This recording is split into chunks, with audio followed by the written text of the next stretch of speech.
Hi everyone, welcome back to my channel. My name is Emilio and I'm making a movie. And while making a movie, the next most important thing other than the story itself for me is the budget. It dictates what type of story you can tell and how you're going to tell it.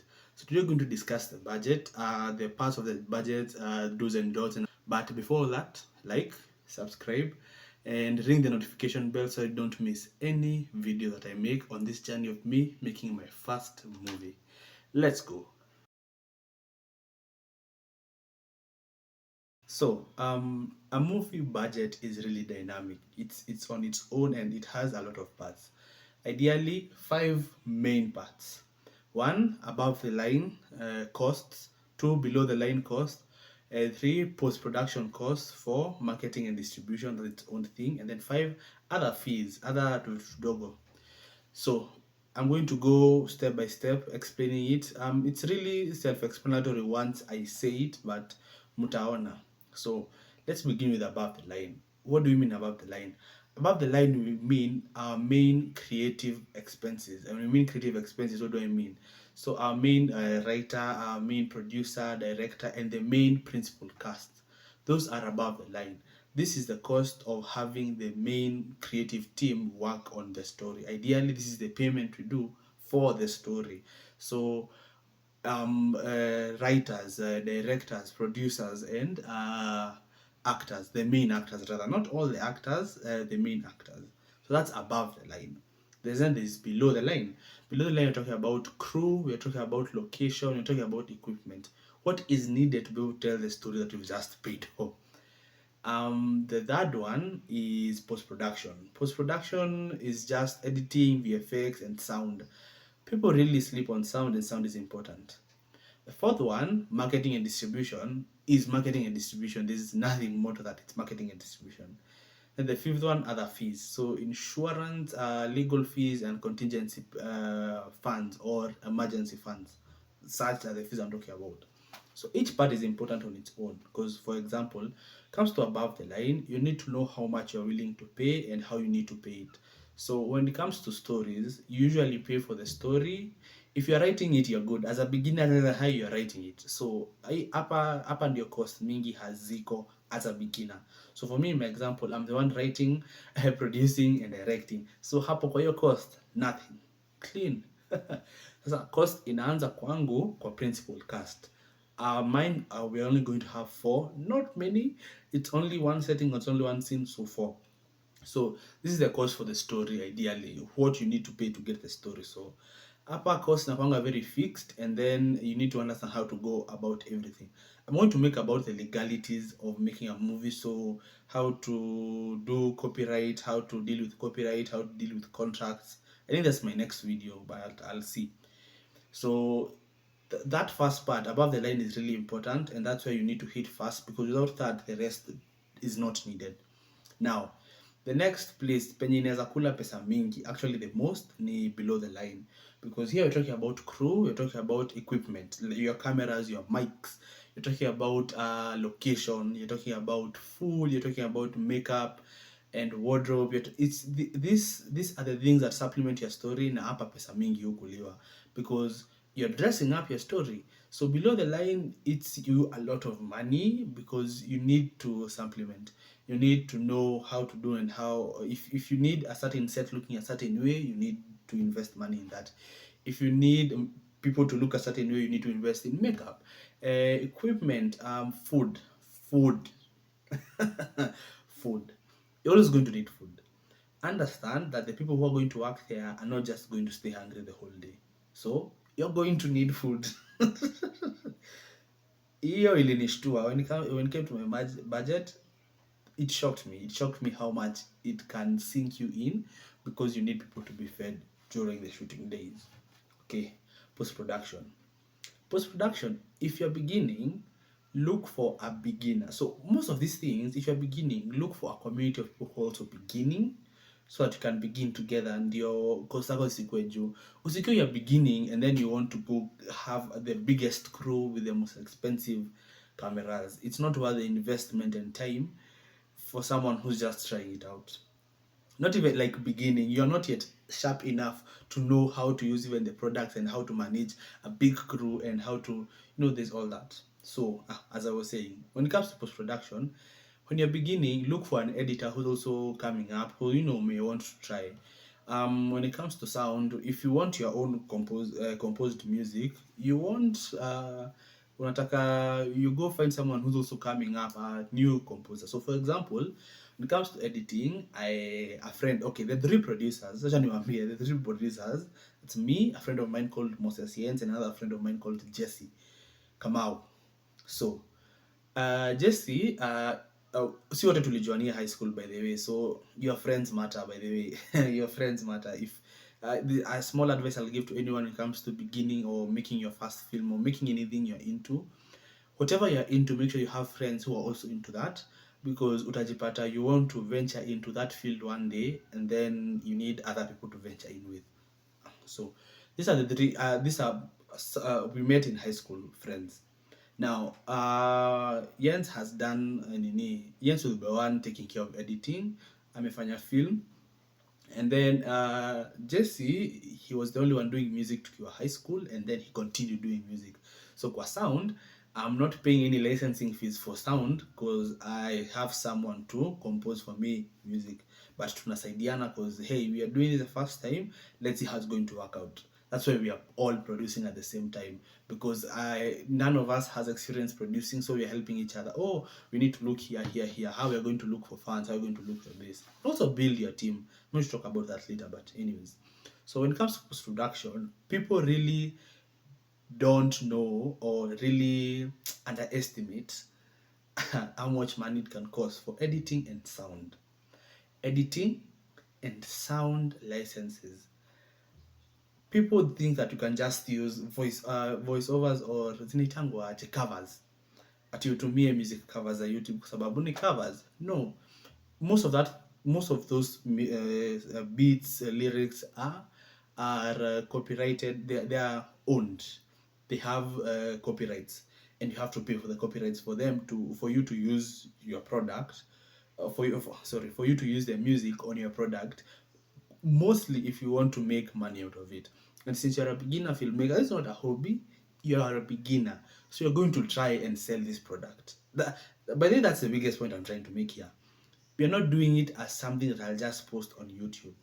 I'll find a way to figure out how to distribute and sell, as much as it's my first time, because as much as you're a beginner, you're trying to instill value in your art. So when it comes to selling, and since you've used someone music, you need to pay them because you're making money out of it. So licenses, again, post-production is really sat on, and people really underestimate how heavy that is. Sawa. Marketing and distribution. Now, I'm a marketing student. I am lucky. When I was deciding what to do after high school, I thought about going to creative, but I decided let me go to business. I'm doing a BBA, business administration, because if I'm going to do creative, I need to learn how I'm going to make money. Sindio, like if you're going to do anything creative, at the very least, go learn on how you're going to make yourself profitable out of everything you're going to do. So with the skills I'm getting right now in uni and everything I'm learning, I can apply it to anything I may do in future, creative, anything to make me money. So I made that decision, conscious decision, when I was choosing universities and deciding what to do, not to go into creatives like niende nisome film. I decided to go do business. That way, that can land me any job after it's a stable choice for me. It was a stable choice. I love that I made that choice. Then tukiwa shule, you had to choose it. I decided to choose marketing. Marketing is important because you need to sell your product. I hope the fellow beginners who are with me are people who are hoping to make their first film and try and selling it, to see whether they can make a product that can sell, because you need to test yourself that way. That's why I'm planning to sell. I'm not planning to sell because I'm perfect, or I know. No, I'm planning to sell because I need to test whether my product fits the market. Period. So you need to understand marketing, because marketing will allow you to sell, like how to tell people to watch a movie, how to content market, social media, how to do everything you can. And since you're a beginner, you're going to use TikTok, you're going to use Instagram, you're going to use YouTube, you're going to use what you have. So marketing and distribution cost comes because if you're not someone who's good at it, you're going to need someone who's good at it, and you're going to need to pay something. Then again, you're going to need to pay for collaborations. So me, I'm planning to collaborate with some creators here and there. I'm not going to reveal right now, but I'm planning to reach out. Hey, by the way, come over, watch the premiere, make a video or two, and we may give you a certain amount. Sindio? Now, if I'm going to do that, see, I need a budget. Good. Distribution, where am I going to distribute it? And if I choose a distributor like Feel It, because they distribute, because they have a whole website, they're going to need a cut.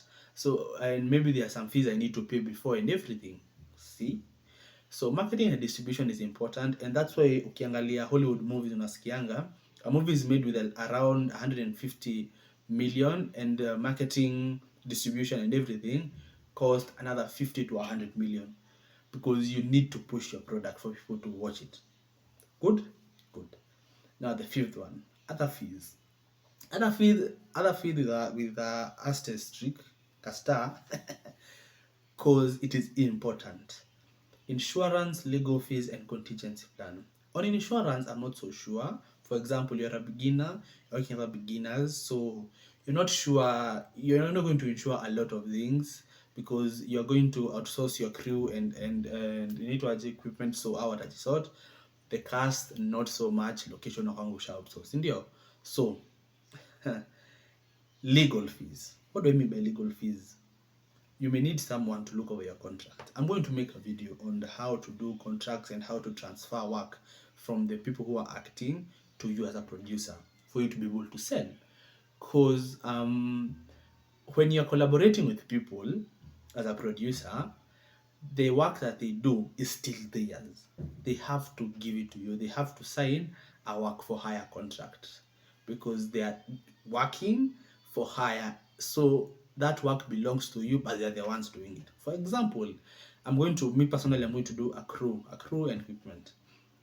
If I'm going to work with them, they're going to sign a work for hire contract. That means all their expertise about shooting and how to use the network, the cameras, that expertise they're going to use on this movie now belong to me because they can claim the work. The work is still theirs. So if you're planning to do it for free with many actors and everything, understand if you decide to sell it, you have to cut it a certain way. You see, so if you've decided to go all out free and watu wote mumeongea, kuna rafiki wa kamera, kuna rafiki hizi vitu zote, itabidi umewalipa if you decide to sell every time, not once.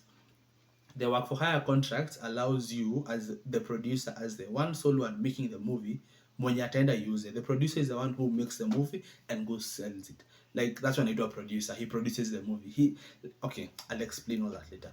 Now, you need someone to look over your contracts. You need someone to advise you on how to do a good contract. When it comes to negotiation, because people are going to be like, hey, hii pesa, I don't think it's me. How about this amount? So legal fees and then contingency. You never know what will happen. You never know whether mkiwa on set and maybe you had dressed your restaurant table with a glass, yaanguke ivunjike. So you need to pay for that. You're in a restaurant, you're not going to pay for that. You're paying for the location. Those are extra damages. You need to pay for that. Anything can happen. So it's usually around 10 to 20% of the total budget. So you do the total budget, you do the 10 to 20% of the budget, and then you add now that's the emergency fund. Good. The do's and don'ts when it comes to budgeting. We just have the do's and the don'ts. First do's: 1, try using free locations or minimize the locations within your movie to reduce your location cost. Location cost is a very high cost. As I said, below the line cost zinakanga nikaa utazifikiria later, but zitakumess. So location will cost you a lot. So if you're a beginner, 1, try and use free locations that will allow wasign the work of hire but hawajalipa, or 2, minimize. For example, mine is going to happen in one location, one setting, restaurant moja. So if I'm going to look for a restaurant I'm going to pay, I'm only paying one restaurant for a set of days, and after that I'm done shooting. Good? Good. 2. Minimize nighttime shooting. Nighttime shooting is bad because you need lights. There's this new technique that has come up called shooting day for night, where you usually shoot during the day, mostly in the evenings or very, very early mornings or like evenings. And then using color grading and editing, you change it in inakaa usiku. I'm very sure as a beginner, you don't have that expertise with you. So if you are doing anything, try and make sure it's not at night, even within like your stories. Usieke kitu ya usiku because that's another load of cost when it comes to location, when it comes to lighting, crew, because hawa watu wote tuseme unamaliza shoot saa 2, so na mlianza during the day. 1, wamekula lunch na wamekula jioni. 2, transportation ya usiku ndio afadhali utawaambia this a lot. For example, if I'm deciding to shoot during the day, I can tell them transportation is on them because ni mchana na by saa 10 tumemaliza, bado unaweza jipeleka home. But ifika ni usiku na location nimepeleka watu sijui ni na wapi, I have to take people home. See? So minimize night shoots are not good. So keep your crew small. Crews add on the people you need. like for example, food. You're going to account for everyone on set. Your actors, your extras, and your crew. Minimize the crew. And even extras jaribu. Ndio at least expenses zingine kaa food na nini uzitoe, unaona? Plus you see you also pay crew for the people who are there. So minimize your crew. And then not the last one. So plan carefully to maximize shooting efficiency. What do I mean? Remember me talking about storyboarding? For example, I talked about storyboarding last week. This is where you break down your story into shootable frames and moments. Do that to the most. You don't have the leeway to just go shoot everything and then decide what you're going to keep. You're a beginner. You need to make those hard decisions. So by the time inafika day of shooting, make sure you've decided this angle, this angle, this angle, this angle. Bas. Okay, maybe extra moja na hapo hadi umejaribu sana, but think about everything when it comes to shooting so that ikifika day off, minimize shooting. Like you think about every step of shooting. You're a beginner, you don't have the money to just do it. And then the last one, when it comes to extras, you don't need professional extras if you're a beginner. Personally, my main 4 actors are going to be professionals, but my extras, I'm going to look for friends who I'm going to tell them, guys, please sign this work for hire. You're going to retain your moral rights. That way you can decide. I'm going to explain all that. You're going to retain your moral rights, and then now utakuja ukule, and then uko kwa movie, and you talk to your friends. Most of your friends are not going to say no. You see, so kwanza kwa extras, because that's how you're going to need extras. If you want your movie to be good, you're going to need extras. So allow your extras to be your friends and people who can just walk about in the room and everything, na itatokea vizuri. Now, the don'ts. Forgetting music licensing fees, as I've said. Any part of music, that is the beat, that is the lyrics, is owned by someone. Either a person who sang it, ama producer. That's unasikianga Sedo owns beats within those songs and si zake, and as he own, he gets money out of it. So you need to pay people for licensed music. So you just think you're going to use a cover, you can't. 2, underestimating post-production cost and under the line costs. Post-production cost. Licensing is part of it, and editing. Chunga. And then the final one, failing to include emergency funds. As I said, as nimesema, anything can happen and you never know what happens, like kitu huanguka na kunaenda vibaya. You see, so make sure you have your emergency fund. And by the way, kuna ingine nimesahau kuweka. You rather overestimate your budget than underestimate your budget and then upate huna kitu. So underestimating your total budget. Maybe you decide you want to shoot your movie with 70 but you convince yourself you're going to do it with 60 and then ikuje 80, utafanya nini? You rather look for 100 knowing your budget is 80. You know what that 20 will do? It will funnel back to marketing. It will be like, I have this extra thing and I need to sell more product to prove myself. You're going to funnel it all back to marketing. Or any other place. Maybe you may need some extra food. Maybe you may need some shoots or do posters, and you see all that. That rather have extra than have less. So if you know you have 70k to your disposal, my guy, plan a movie that is worth 50k. Don't plan for 70. That's the, even when you're doing your budgets. So tuseme umeka crew na camera umeka 20k, you'll go try budget na huwezi anza na 20k hadi wewe ujue kunegotiate, unafaa kuanza 15 ama 10, but eka the max yenye unaweza fika. Work with max, work with the 100% of everything, and then from there work to reduce that 100%. That way you'll have some money saved and you can refunnel it to your product when it comes to selling, because during production you should produce because but you can refunnel it back to your product and during your selling and everything, and then it will yield results from there, you see. So yeah, that was budgeting. Like, follow, and ring that notification bell. Sijui kwa nini nimeongea pole hapo, but ring that notification bell ndio usimiss. Next week we might talk about the legals of making a movie, copyright, what types of rights do people have, hizo vitu zote. I went to Kekobo, we had a a workshop around some 3 months ago in Nyeri. It was good. I learned a lot.